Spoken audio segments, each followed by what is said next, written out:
ನೂರೊಂದು ನೆನಪು ಎದೆಯಾಳದಿಂದ ಹಾಡಾಗಿ ಬಂತು ಆನಂದದಿಂದ. ನಮಸ್ಕಾರ ಎಲ್ರಿಗೂ. ಇದು ನಾನು ಬರೆದಿರೋ ಕತೆ. ಈ ಕಥೆಯಲ್ಲಿ ನಮ್ಮ ಹುಡುಗ ಜೀವನದಲ್ಲಿ ಏನಾದರೂ ಆಗಬೇಕು ಅಂತ ಅಂದ್ಕೊಂಡಾಗ ಅದಕ್ಕೆ ಎದುರಾಗಿ ನಿಂತವರು ಇಬ್ಬರು. ಒಬ್ಬರು ಅವನಪ್ಪ ಮತ್ತು ಅವನ ಕ್ಲಾಸ್ ಟೀಚರ್. ಅವನು ಜೀವನದಲ್ಲಿ ಆಗಬೇಕು ಅಂತ ಅಂದ್ಕೊಂಡಿದ್ದು ಡೈರೆಕ್ಟ್ ಆಗ್ತಾನಂತೆ. ಮಕ್ಕ ನೋಡ್ರಿ ಒಂದು ಕರೆಂಟ್ ಡೈರೆಕ್ಟರ್ ಆಗ್ತೀನಿ ಅಂತಂದಾಗ ಅದಕ್ಕೆ ಸಪೋರ್ಟ್ ಮಾಡಿದವ್ರೆ ಇವರಿಬ್ರು. ಅಲ್ಲೋಡು, 3.5 ವರ್ಷದಿಂದ ದೇವ್ರ ಕೈ ಮುಗಿದಾರೋ, ಇವಾಗ ಮುಗಿದವನೆ.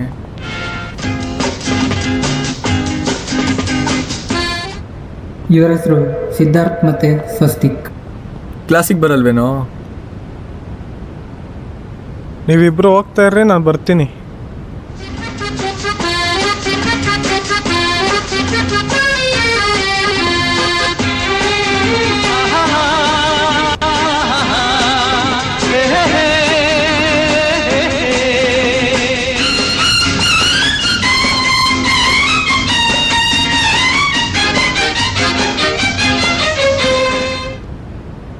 ಕ್ಲಾಸಿಗೆ ಬರ್ತಾನೆ ಕೇಳು. ಮಾತಾಡ್ಸಲ್ಲ ಅಂತ ಗೊತ್ತಿದ್ರು ಕೇಳು ಅಂತಾನಲ್ಲ. ಓಯ್ ಶಾನ್ಸ್. ಮುಂಚೆ ಶಾನ್ಸು ಕೂಡ ಕರಣ್ಗೆ ಸಪೋರ್ಟ್ ಆಗಿ ನಿಂತ್ಕೊಂಡಿದ್ದ. ಸ್ವಲ್ಪ ಕಾಲ ಆದಮೇಲೆ ಅವನು ಕರಣ್ಗೆ ಅಪೋಸಿಟ್ ಆಗಿಬಿಟ್ಟ.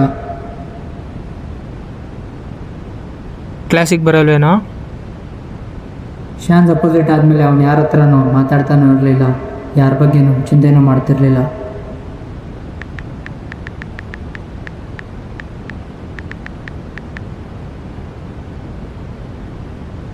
ಮುಂದೆ ಏನು ಕತೆ ಅಂತ ನೀವೇ ನೋಡಿ. ಯಾರು ಏನು ಮಾಡುವರು, ನನಗೇನು ಕೇಡು ಮಾಡುವರು. ಸತ್ಯದ ಹಾದಿಯಲ್ಲಿರುವಾಗ, ಧರ್ಮವೇ ರಕ್ಷಿಸುತ್ತಿರುವಾಗ, ಈ ನಾಡಿಗೆ ನಾಡೇ ಹಿಂದಿರುವಾಗ, ಕನ್ನಡ ನನ್ನುಸಿರಾಗಿರುವಾಗ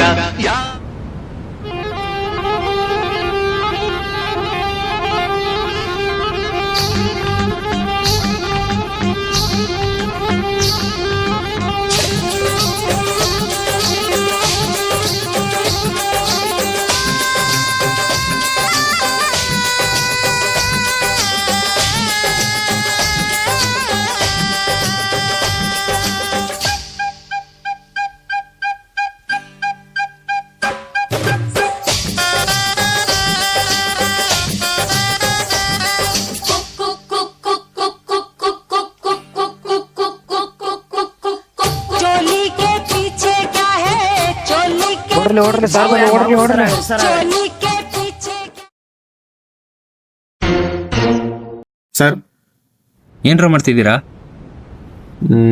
ಏನು ಹೇಳೋದು ಸರ್, ಡ್ಯಾನ್ಸ್ ಪ್ರಾಕ್ಟೀಸ್ ಮಾಡ್ತಿದ್ದೀವಿ sir. Go in set. Okay sir. ಯಪ್ಪ, ಜಸ್ಟ್ ಮಿಸ್. ಸರ್ ನಿದ್ದೆ ಬರ್ತಾ ಇದೆ. ಇವತ್ತು ಕ್ಲಾಸ್ ತೊಗೊಳಲ್ಲ, ಅಸೈನ್ಮೆಂಟ್ ಕೊಡ್ತೀನಿ. So that I will take your attendance and I will send you. Absent ಆಗಿರೋನಲ್ಲ, ನಾಳೆ ಕ್ಲಾಸಲ್ಲಿ ನೋಡ್ಕೋತೀನಿ. ಸರ್ CR ನಾಳೆ ಬರಲ್ಲ ಅಂತ್ರಿ. ನೋಡಿ, ಇವಾಗ ಹೆಂಗಿದ್ರು ನನ್ನ ಹತ್ರನೇ ಬರಬೇಕಲ್ಲ, ನಾನು ನೋಡ್ಕೋತೀನಿ. Just C, assignment has been uploaded in my team, so just watch and complete. ನನಗೆ ನಾಳಿದ್ದು ಬೇಕು. ಡೈರೆಕ್ಟರ್ ಎದ್ದು ನಿಂತ್ಕೋತೀರಾ? ನೀನು ಅಸೈನ್ಮೆಂಟ್ ಜೊತೆ ಒಂದು ಕತೆ ಬರ್ಕೊಂಬರೋ.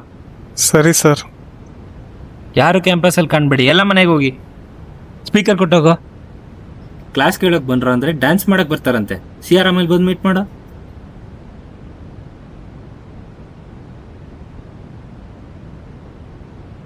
ನೀನು ನೋಡ, ಸರ್ ಹೋಗ್ತಿದ್ದಾಗೆ ಚಾಟ್ ಮಾಡಕ್ಕೆ ಶುರು ಮಾಡ್ದ. ಗೊತ್ತಿಲ್ಲ ಅನ್ಲೇ ನಿನ್ಗೆ ಹುಡುಗಿ CR ಸಂಗಟ ಚಾಟ್ ಮಾಡಕತ್ತ ನೀವ. ಸುಮ್ಮನೆ ಕುತ್ಕೋ, ಕೇಳಿಸ್ಕೊಂಡ್ರೆ ನಿಂಗೆ ಡೇಂಜರು. ಅವನೇನು ಮಾಡ್ತಾನಲೇ ನಂಗೆ? ಅದು ಸರಿನೇ. ಸತ್ತರ್ಲೇ ಅವರು ಮೊದಲೇ ಭಾಳ ಡೇಂಜರ್ ನಾವು ಸಾರು. ಅವತ್ತು ನಾನು ಡೈರೆಕ್ಟ್ ಆಗ್ತೀನಿ ಅಂತ ಹೇಳ್ಬಾರ್ದಾಗಿತ್ತು. ಸರ್, ನಾನು ಡೆವಲಪರ್ ಆಗಬೇಕು. ಸರ್, ನಾನು ಸಾಫ್ಟ್ವೇರ್ ಇಂಜಿನಿಯರ್ ಆಗಬೇಕು sir. Sir, I want to become a cloud engineer. Sir, ನಾನು ಫುಲ್ ಸ್ಟ್ಯಾಕ್ ಡೆವಲಪರ್ ಆಗಬೇಕು. ಸರ್, ನಾನು ಡೇಟಾ ಸೈಂಟಿಸ್ಟ್ ಆಗಬೇಕು. Sir, I want to become a data analyst. Sir, ನಾನು ಡೈರೆಕ್ಟರ್ ಆಗ್ಬೇಕು ಸರ್. ಡೈರೆಕ್ಟರ್ ಆಗ್ಬೇಕಲ್ಲ ನೀನು, ಯಾವಾಗಲೂ ನನ್ನ ನೆನಪಲ್ಲಿ ಇರ್ತೀಯ. ನಿಂದೇ ತಪ್ಪು, ಅನ್ಭವಿಸಿ ಇವಾಗ.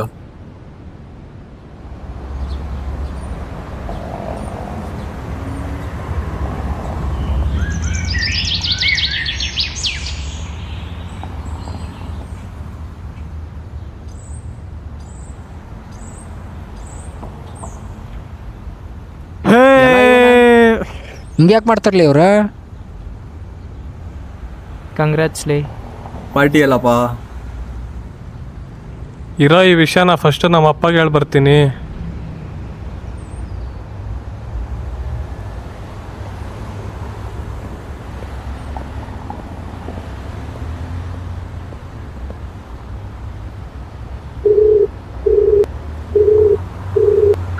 ಹಲೋ ಅಪ್ಪ. ನೀನೇನಾದ್ರೂ ಇಂಜಿನಿಯರಿಂಗ್ ಬಿಟ್ಟು ಡೈರೆಕ್ಟರ್ ಆಗ್ತೀನಿ ಅಂತ ಕಾಲ್ ಹಾಕಿದ್ರೆ ದಯವಿಟ್ಟು ಕಾಲ್ ಕಟ್ ಮಾಡಪ್ಪ. ನಾನು ಹೇಳೋದು ಒಂದು ಸೆಕೆಂಡ್ ಕೇಳಪ್ಪ. ಕಂಪ್ನಿಯಿಂದ ಸೆಲೆಕ್ಷನ್ ಆಗಿದೆ ಮತ್ತೆ ಒಳ್ಳೆ ಹೈ ಪ್ಯಾಕೇಜ್ ಇದೆ. ಹೌದಾ, ಖುಷಿ ಆಯ್ತಪ್ಪ. ಮುಂದೆ ಜೀವನದಲ್ಲೂ ಹೀಗೆ ಮಾಡು. ಸರಿ ಅಪ್ಪ, ಬಾಯ್. ಲೋ ಕರಣ್, ಹಾಂ ಹೇಳಪ್ಪ. ಇಷ್ಟು ದಿನ ನಾನು ನಿನ್ನ ಬೈದಿದ್ದು ಎಲ್ಲಿ ನೀನು ನಿನ್ನ ಕನಸನ್ನ ನಡ್ಸ್ ಮಾಡ್ಕೊಳ್ದೆ ಎಲ್ಲಿ ನಂತರ ಆಗ್ಬಿಡ್ತೀಯೋ ಅಂತ. ಆದ್ರೆ ಮಗನೇ, ನೀನು ನಿನ್ನ ಕನಸನ್ನ ಪೂರ್ಣ ಮಾಡ್ಕೊಂತೀಯ. ಅದ್ರ ಕಡೆನೂ ಸ್ವಲ್ಪ ಗಮನ ಕೊಡೋ. ಆದ್ರೆ ಕೆಲಸ ಮಾಡೋದನ್ನ ಮಾತ್ರ ಮರಿಬೇಡ. ಹುಷಾರು ಕಣಪ್ಪ. ಸರಿ ಅಪ್ಪ, ಬಾಯ್.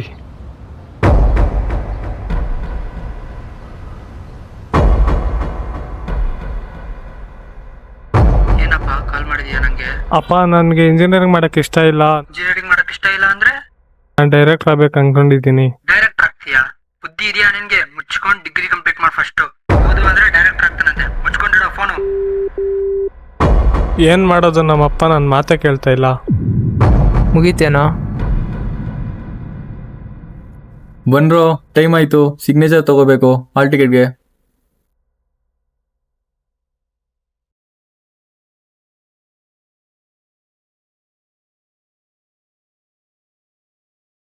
Sit down.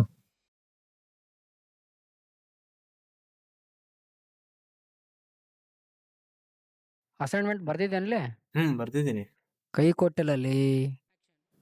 ಯಾರು ಅಸೈನ್ಮೆಂಟ್ ಬರ್ದಿಲ್ಲ? ಇದು ನಿಂತ್ಕೊಳ್ಳಿ. ಸತ್ನೇಲೆ ನಾನು. ಯಾಕೋ ಬರ್ದಿಲ್ಲ? ಸರ್ ಅದು ಅದು ಸರ್ ಅದು ಏನದು? ಸರ್ ನೆನಪಿರ್ಲಿಲ್ರಿ. ಬೆಳಿಗ್ಗೆ ತಿಂದಿದ್ರಿ, ಅದು ನೆನಪಿತ್ರಿ, ಇದು ನೆನಪಿರ್ಲಿಲ್ರಿ. Sorry sir. ಸರ್ ಹಿಂಗೆ ಇಟ್ರಲ್ಲೋ. ನಿನ್ ಥರನೇ ಬೇರೆಯವ್ರು ಬರ್ದಿಲ್ಲ ಅನ್ಸುತ್ತೆ, ಅದಕ್ಕೆ ಬಂದಿಲ್ಲ. ಬರ್ತಾರಲ್ಲ ನೋಡಿ ಹೋಗಿ, ನನ್ನ ಹತ್ರ ನೋಡ್ಕೋತೀನಿ. ಅವರು ಸತ್ರಲೆ. All of you submit your assignment and you can go.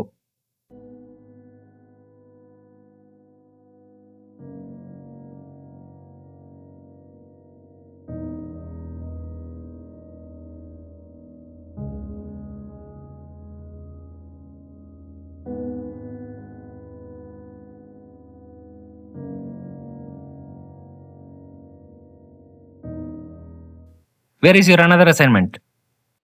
Sir, ಇಲ್ಲಿದೆ, ತಗೊಳ್ಳಿ. ಏನೋ ಖಾಲಿ ಇದೆ? ಸ್ಟೋರಿ ಬುಕ್ಕಲ್ಲಿ ಬರ್ದಿದ್ಯಾ ಅಥವಾ ಕನ್ಸಲ್ಲೇ ಬರೆದು ಬರೀ ನೋಟ್ ಮಾತ್ರ ತಂದಿದ್ಯಾ? ಡೈರೆಕ್ಟರ್ ಆದಂಗೆ ಹೋಗು. ಡೈರೆಕ್ಟರ್ ಆಗ್ತಾನಂತೆ, ಮಕ್ಕ ನೋಡ್ರಿ ಒಂದು.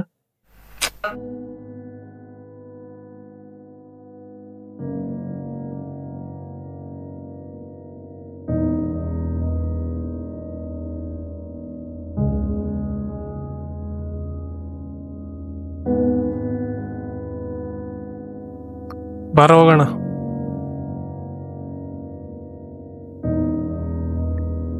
ಏನಂದ್ರ ಸರ್? ಯಾರೋ ನನ್ನ ಬುಕ್ನ ರೀಪ್ಲೇಸ್ ಮಾಡ್ಬಿಟ್ಟಾರೆ. ಸಿಕ್ಕಿದ್ರೆ ಐತೆ ಅವನಿಗೆ.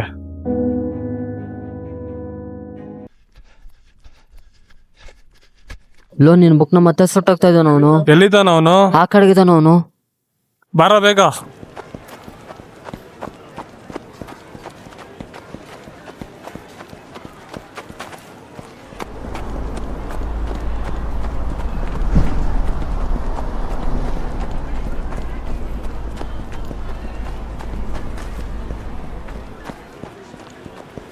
ಏಯ್, ಈ ಕಡೆ ತಿರ್ಗಲೇ.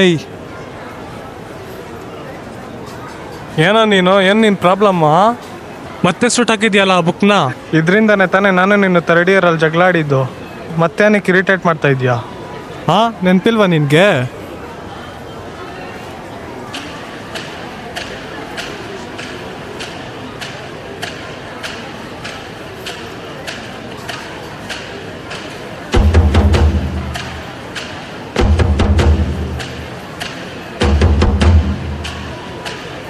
ಹಾಂ ನೆನಪಿಲ್ವಾ ನಿನಗೆ?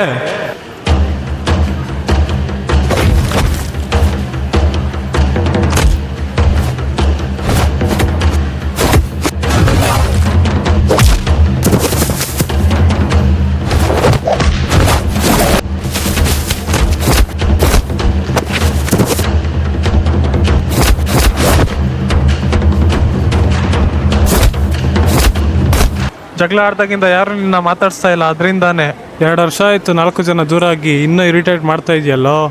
ಅದಾದಮೇಲೆ ಒಂದು ಕಡೆ ನನ್ನ ಫ್ರೆಂಡ್ಶಿಪ್ನ ಹಾಳು ಮಾಡ್ಕೊಂಡೆ, ಇನ್ನೊಂದು ಕಡೆ ನಿನ್ನ ರಿಲೇಷನ್ಶಿಪ್ನ ಹಾಳು ಮಾಡ್ಕೊಂಡಲ್ಲೋ. ನಿನ್ನಿಂದ ನನ್ನ ರಿಲೇಷನ್ಶಿಪ್ನ ಹಾಳು ಮಾಡ್ಕೊಂಡೆ ನಾನು ಡೈರೆಕ್ಟರ್ ಬೇಕನ್ನೋ ಕನಸು ಕಾಲೇಜಲ್ಲಿ ನನ್ಸಾಗಕ್ಕೂ ಬಿಡಲಿಲ್ಲ. ಆ ಇನ್ಸಿಡೆಂಟಿಂದ ತಾನೇ ನಾನು ನೀನು ಇಷ್ಟು ಜಗಳ ಆಡ್ತಿರೋದು. ಆ ಇನ್ಸಿಡೆಂಟಿಂದ ನಮಗೂ ಒಳ್ಳೇದಾಗಿಲ್ಲ, ನಿನಗೂ ಒಳ್ಳೇದಾಗಿಲ್ಲ. ನಿನ್ನ ಸವಾಸನೆ ಬೇಡ ನನಗೆ. ಇವತ್ತಿಂದ ನಮಗೂ ನಿನಗೂ ಯಾವುದೇ ಸಂಬಂಧ ಇಲ್ಲ. ಗುಡ್ ಬಾಯ್.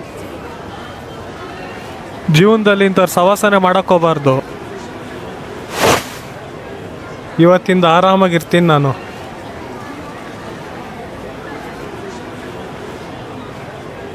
ನಿನ್ನಿಂದ ನನ್ನ ರಿಲೇಷನ್ಶಿಪ್ನ ಹಾಳು ಮಾಡ್ಕೊಂಡೆ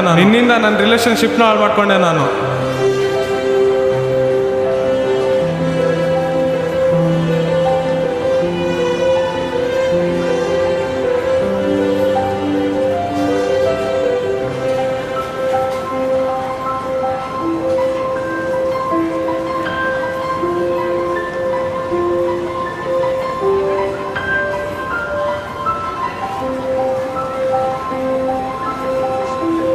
ನನ್ನ ಕಡೆ ನಿನ್ನ ರಿಲೇಷನ್ಶಿಪ್ನ ಹಾಳು ಮಾಡ್ಕೊಂಡಲ್ಲೋ.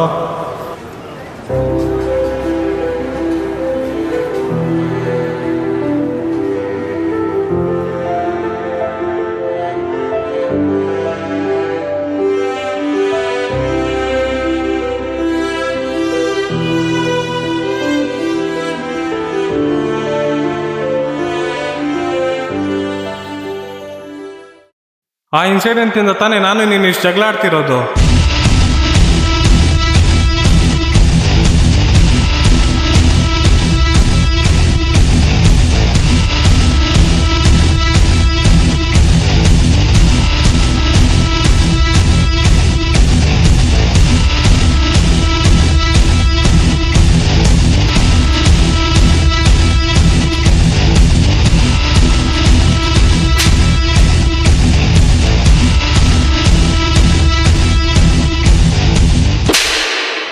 ಈ ಕತೆ ನೋಡಿದ್ಮೇಲೆ ಕೆಲವು ಪ್ರಶ್ನೆಗಳು ನಿಮ್ಮ ಮನಸ್ಸಲ್ಲೂ ಬಂದಿರ್ಬೋದು.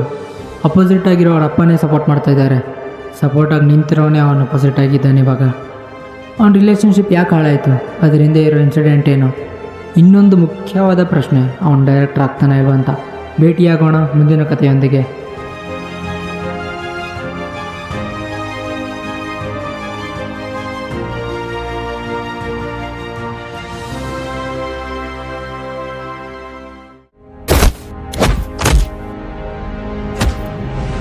ಬಿಡೋ, ಅವ್ನು ಮಾಡಿದ್ದು ಅವನಿಗೆ ಇರುತ್ತೆ.